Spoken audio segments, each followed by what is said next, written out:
The future of the Olympics is now in question after the CEO announced he's not ruling out canceling the Summer Games at the last minute. So far, 79 COVID cases have been reported related to the Olympics.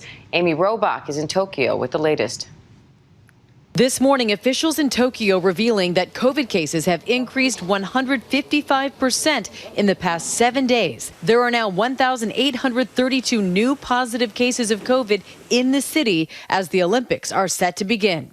This as the CEO of the Games refusing to rule out canceling them last minute as COVID cases are on the rise. 79 accredited individuals, including athletes, now testing positive. And with just days to go until the Games officially open, the head of the Tokyo Games now saying they could convene 5-party talks to decide an action plan if there is a spike in cases. Inside Olympic Village, the stress of testing positive or being deemed ineligible due to close contact with infected individuals weighing on athletes.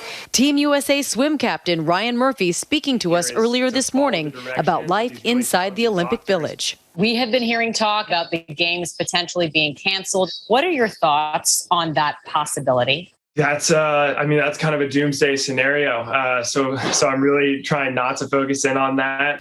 Accredited officials undergoing a slew of high security safety measures. This is one of the few limited places we've been able to travel to here in Tokyo, just outside of National Stadium, where the opening and closing ceremonies will take place. And normally, in any other Olympics, this would be a place of celebration, enthusiasm.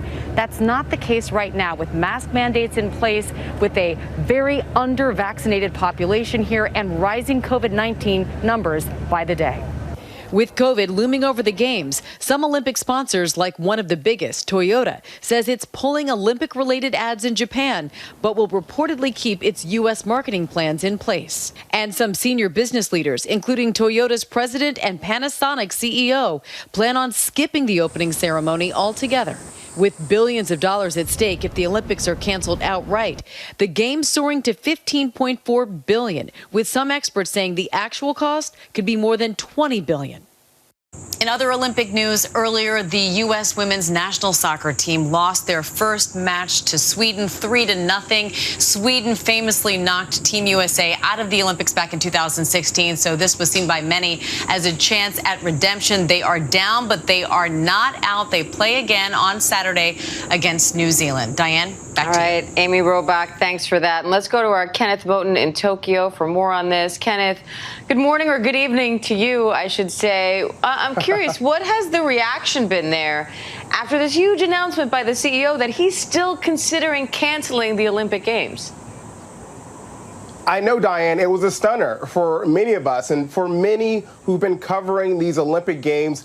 Yes, it was a stunning revelation when they heard him say those words that he's not ruling out canceling this Games, considering we're just 2 days away from opening ceremony, considering that tens of thousands of people, including 11,000 athletes, have started to make their way into this country. But, Diane, there are others who have also pointed out that this Tokyo 2020 CEO has said this before, that he's been very cautious, saying he would take a look at the COVID numbers. If he saw a surge, he would keep an eye on it, get all the delegations together to talk about this, all the stakeholders together to talk about a possible what to do with these games if there's a surge. And so for some, yes, it was a surprise. For others, they say that they've seen this cautious talk before. But I will say that even with the uptick in COVID cases and the negative opinion of these games by the Japanese people, it would be tough to see a cancellation here. The athletes are here. The infrastructure is here. $15 to $20 billion have been spent on these Olympic Games, so they are expected to kick off this Friday with that opening ceremony. Yeah, no doubt. A lot has gone into try to putting these games on. Now, cases there have increased 155% in the past 7 days. So how are they trying to reverse that trend or at least stop it from getting worse?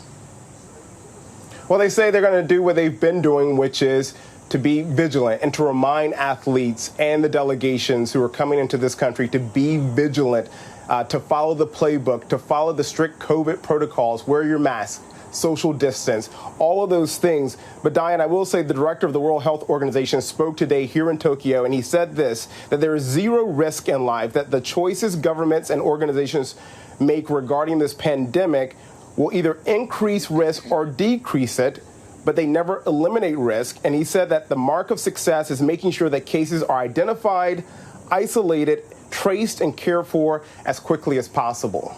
And Kenneth, as Amy alluded to in the meantime, there are still some games already happening. So how's Team USA looking so far? Well, you heard our friend Amy Robach there say Sweden knocked out Team USA women's soccer.